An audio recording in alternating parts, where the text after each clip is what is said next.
नमस्कार दोस्तों, आप सभी का एक बार फिर से स्वागत है मेरे इस चैनल पर।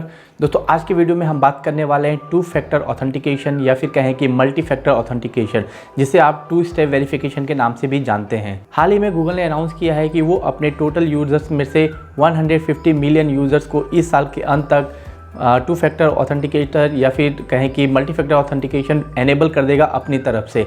2018 में गूगल ने कहा था कि उसके टोटल एक्टिव यूज़र्स में से ओनली 10% यूज़र्स हैं जो कि टू स्टेप वेरिफिकेशन को यूज़ करते हैं। टू स्टेप वेरिफिकेशन या टू फैक्टर वेरिफिकेशन को लेकर गूगल बहुत ही स्ट्रिक्ट होने वाला है इस साल के अंत तक या अगले साल तक। वो चाहता है कि हर कोई इस वेरिफिकेशन सर्विस को यूज़ करे। आप में से ज़्यादातर लोग जानते होंगे कि मल्टी फैक्टर ऑथेंटिकेशन या फिर टू स्टेप वेरिफिकेशन क्या होता है। ये एक एक्स्ट्रा सिक्योरिटी लेयर होती है जो कि आपके अकाउंट्स पर अप्लाई होती है। आप में से बहुत से लोग इंटरनेट बैंकिंग वगैरह यूज़ करते होंगे और जब भी वो लॉगिन करते हैं तो उनको एक मोबाइल में OTP आता है लॉगिन करने से पहले। पासवर्ड तो डालना ही पड़ता है, उसके बाद भी उन्हें एक वन टाइम पासवर्ड डालना पड़ता है। तो टू स्टेप वेरिफिकेशन या मल्टी फैक्टर ऑथेंटिकेशन ये इसी तरह का एक प्रोसेस है जो कि आपकी सिक्योरिटी को बढ़ाता है।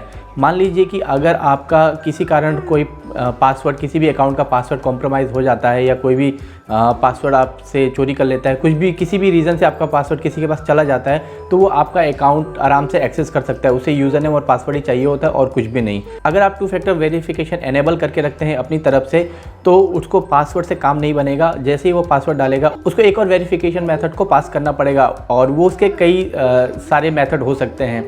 जैसे कि OTP एक जो नॉर्मल है, जो ज़्यादातर सर्विसेज में चलता है। आपका वेरिफिकेशन OTP के थ्रू हो सकता है या फिर गूगल की या माइक्रोसॉफ्ट की एक ऐप भी आती है जिसे ऑथेंटिकेशन ऐप कहते हैं। अगर आप प्ले स्टोर या ऐप स्टोर पे जाके सर्च करेंगे तो आपको मिल जाएगी। उस ऐप में आप अपना अकाउंट को कॉन्फ़िगर कर सकते हैं और उसके थ्रू आप वेरीफाई कर सकते हैं। उसके थ्रू 2-3 मेथड और होते हैं वेरिफिकेशन के। उस ऐप में हर 30 सेकंड के बाद एक कोड आता है। आप उस कोड को पासवर्ड के बाद डाल सकते हैं और अपना अकाउंट ओपन कर सकते हैं। ऑथेंटिकेट उसके थ्रू हो जाएगा। या फिर आपको वो, जैसे आप गूगल का अकाउंट वेरीफाई कर रहे हैं तो गूगल आपको डायरेक्ट कॉल करेगा आपके फ़ोन में और आप उसको रिसीव करके हैश की दबा सकते हैं। या फिर एक और मेथड हो सकता है, जैसे कि आप पासवर्ड डालते हैं और आपके मोबाइल में अप्रूव का ऑप्शन आएगा और वहाँ पे लिखा रहेगा कि आपका अकाउंट कोई एक्सेस कर रहा है, अगर आप हैं तो इसे अप्रूव करिए। तो आप उसे अप्रूव या रिजेक्ट कर सकते हैं। तो ये कुछ मेथड है जिसके थ्रू आप वेरिफिकेशन कर सकते हैं।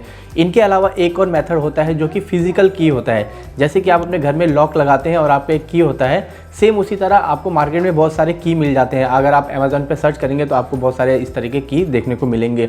तो एक ये फिजिकल की होता है, इसको आपने पासवर्ड डालना पड़ता है और उसके बाद आपको USB टाइप की होता है, आपको अपने लैपटॉप में प्लग इन करना पड़ता है। तो उसके थ्रू भी आप ऑथेंटिकेट कर सकते हैं। ये बिल्कुल आप ऐसा कहें कि आप अपने कंप्यूटर में, अपने लैपटॉप में जो भी डिवाइस आप यूज़ कर रहे हैं उसमें एक फ़िज़िकल लॉक लगा रहे हैं। तो उस तरीके से भी आप इसे वेरीफाई कर सकते हैं, जिससे अगर होगा, जो कि एक बहुत अच्छा ऑप्शन है। अगर आपका पासवर्ड कभी भी चोरी हो जाता है, किसी के हाथ लग जाता है, लेकिन आपकी की आपके पास रहेगी तो वो इसे यूज़ नहीं कर पाएगा। तो ये सारी चीज़ें हैं जिससे आप यूज़ कर सकते हैं अपना टू फैक्टर और मल्टी फैक्टर ऑथेंटिकेशन को वेरीफाई करने के लिए।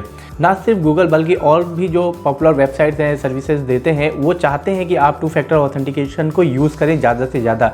इससे आपकी सिक्योरिटी बहुत ज़्यादा स्ट्रॉन्ग होगी और आप बेफिक्री से आप अपना अकाउंट यूज़ कर सकते हैं। आज के टाइम पर देखा गया है कि साइबर सिक्योरिटी काफ़ी इंपॉर्टेंट चीज़ हो गई है और लोग अपना डाटा काफ़ी ज़्यादा प्रोटेक्ट करके रखना चाहते हैं। बहुत सारे हैकर्स और बहुत सारे ग्रुप होते हैं जो आपके अकाउंट्स के पीछे पड़े रहते हैं। वो चाहते हैं ज़्यादा से ज़्यादा आपको परेशान करने के लिए, आपका पासवर्ड छीनने के लिए कोशिश करते रहते हैं दिन रात। तो आपको चाहिए कि आप इस तरह की सर्विस को यूज़ करें और आप अपने अकाउंट को सिक्योर कर सकें। लौट के आते हैं गूगल के ऊपर। गूगल की बहुत सारी सर्विसेज हैं जो आप डेली यूज़ करते हैं। आप अगर ये वीडियो भी देख रहे हैं तो वो भी गूगल के वजह से देख रहे हैं। अब गूगल्स में फ़ोटोज़, कॉन्टैक्ट और ड्राइव ये सब चीज़ें यूज़ करते हैं। लेकिन अगर सोचिए आपका पासवर्ड किसी के हाथ लग जाए और वो आपका ये सारी चीज़ें एक्सेस करने लग जाए तो कितना खतरनाक हो सकता है।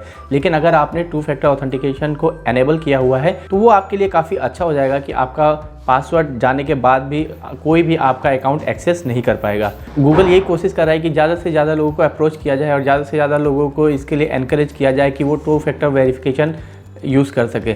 अभी एक खबर भी आ रही है कि 9 नवंबर के बाद गूगल अपने यूज़र्स को टू फैक्टर ऑथेंटिकेशन एनेबल करने के लिए फोर्स करने वाला है। अगर आप नहीं करेंगे एनेबल तो उसके बाद आप शायद गूगल की सर्विसेज यूज़ ना कर पाए। और ऐसा भी हो सकता है कि अगर आपने मोबाइल नंबर पहले से गूगल अकाउंट में डाल रखा है, दे रखा है, तो वो आपका टू फैक्टर ऑथेंटिकेशन अपने आप ही एनेबल कर दे। गूगल ने लक्ष्य बनाया है कि इस साल तक उसको मैक्सिमम लोगों तक ये सर्विस एनेबल करना ही है। तो उम्मीद करता हूँ आपको इस वीडियो से ये जानकारी मिली होगी कि टू फैक्टर ऑथेंटिकेशन क्या होता है, मल्टी फैक्टर ऑथेंटिकेशन क्या होता है और आप इसे किस तरह एनेबल कर सकते हैं, और आने वाले टाइम में गूगल आपको टू फैक्टर ऑथेंटिकेशन एनेबल करने के लिए क्यों फोर्स कर रहा है और ये कितना ज़रूरी है आपके लिए। अगर आपको ये वीडियो पसंद आया तो प्लीज़ इसे एक लाइक कर दीजिएगा और आप इस वीडियो को अपने फ्रेंड्स एंड फैमिली में भी शेयर कर सकते हैं। मिलते हैं अगले वीडियो में, तब तक के लिए दोस्तों जय हिंद जय भारत।